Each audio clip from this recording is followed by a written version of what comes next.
So here's what a failure mode and effects analysis looks like.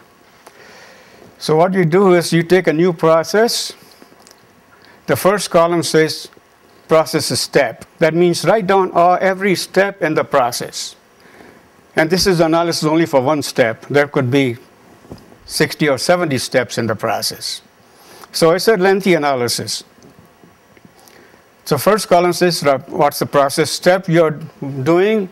The second one says what can go wrong with that step. What's the failure mode? Failure mode means what can go wrong with it.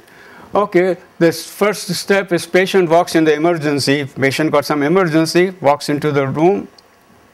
What could go wrong? The patient may have to wait 4 hours. That's a very long time for the patient to wait in the hospital. This is an average. This is not unusual. The national average for patient waiting in emergency room is little more than 3.5 hours. That means some patients wait as much as 7 hours. And in fact, New York Hospital, one patient waited 24 hours before she got the help. During that time, the blood clot in her leg traveled to her lungs and all the way to the brain. She got brain stroke or something. She died, waiting just for the help. So this is really a big danger in our hospitals, making patients wait more than 10 minutes. And they say, well, it cannot be done in 10 minutes. Well, the Singapore General Hospital, they got a rule. All patients must see the doctor, and the minute they enter, and the time to see the doctor must be less than 10 minutes. And they monitor every day. And if anyone waits more than 10, they find out why this happened, and they try to fix it. So this can be done if we are serious about it, yes. And usual excuses, well, we'll have to hire more staff. Well, question is, what's the cost of patients getting killed while waiting? There's a cost to that too. And malpractice suits. So there's a lot of savings even if you have to add some staff. But you don't have to add the staff all the time. There are creative ways of doing it without adding the staff. Like one hospital in Illinois, Edward Hospital, as soon as the patient enters an emergency, there's someone asking the patient, what's wrong with you? And if something is not seriously wrong, those patients are sent right away to the regular wards to take care of them. So they don't have to wait in emergency room. Only serious patients wait in emergency room. All others 80% are shifted to other hospital departments. No staff added. Okay, so the third column says, okay, the causes of the failure. Well, the causes of failure could be that you got shortage of staff, just like I mentioned, but there's a creative way of overcoming that. That's called mitigation, the last column. But in between, there are 3 other columns, which says severity stands for severity. Then the second column is frequency. Third is detection rating. Each is rated on a scale of 1 to 10. For example, okay, severity means how badly the patient is going to be getting harmed. Well, if the patient could get fatality, that will be obviously highest rating. That will be 10 on a scale of 1 to 10. And then frequently means how frequently this happens. If this happens every week, the frequency rating would be 10, even though here it says little less than 10.6. But that's a hospital defines how frequently is bad. So 6 means patients don't have to wait too long, okay, usually. And the third is detection rating, which is saying how early can you detect the harm. So if the triage nurse can detect the harm early, or any other nurse can detect the harm early, then rating will be lower. But if the harm is detected after 6 hours of waiting, that's too late.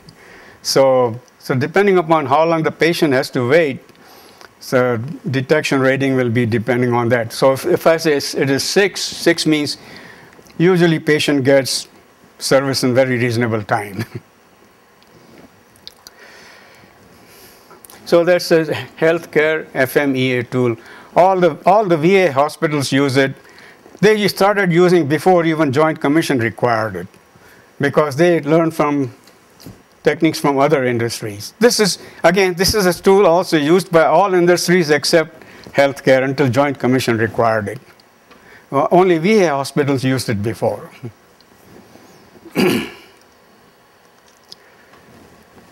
So this tool is called fault tree analysis.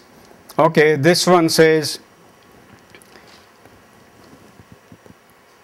that the patient is using a ventilator, and how could the patient get hyperventilated or hypoventilated? Okay, too little ventilation or too much.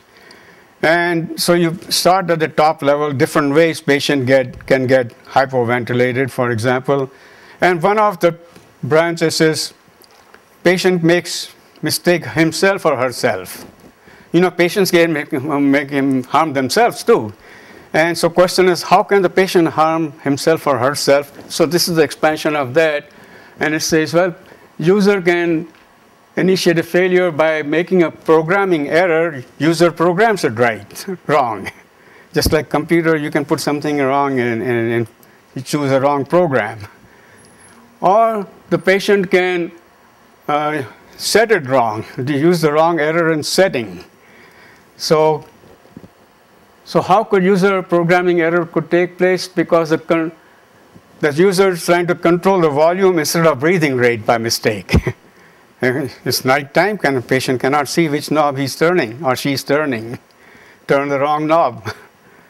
And now, most of the ventilators have protections. If you turn the wrong knob, it'll give you alert. So the patient would not be harmed just because the patient chose the wrong program. The alarm also has to not work. Then only patient get harmed. So this relationship is shown by there are two kinds of gates. At the top, it's like an elliptical thing. It's called OR gate. OR means this branch or this branch can cause harm.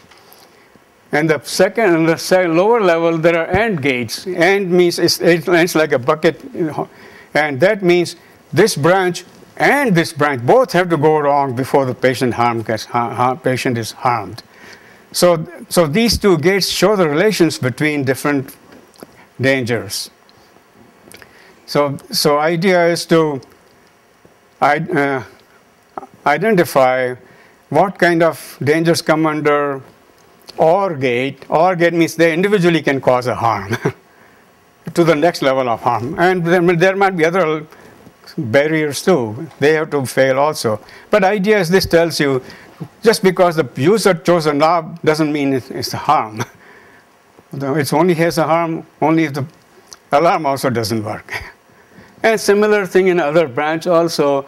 The user sets a high volume, low pressure limit instead of other way. And then again, the alarm is supposed to let the patient know you chose the wrong setting. And if the alarm fails, then you got a danger. So this tool tells you the relationship between the events that can happen. Some cause harm, some caused by themselves harm, others cannot. That's a very good knowledge.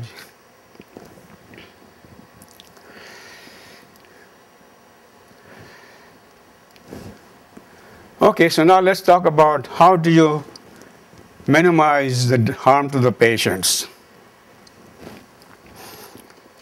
Number one technique is stop doing the work, unsafe work.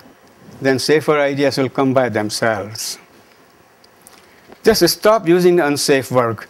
Okay, I give you an example of unsafe work. That making the patients wait for 4 hours in the emergency room. You have to stop doing that right away. And then ideas will come by themselves. How do I manage? If you don't ask a question, if you don't stop doing the wrong things, you never have incentive for doing the right things.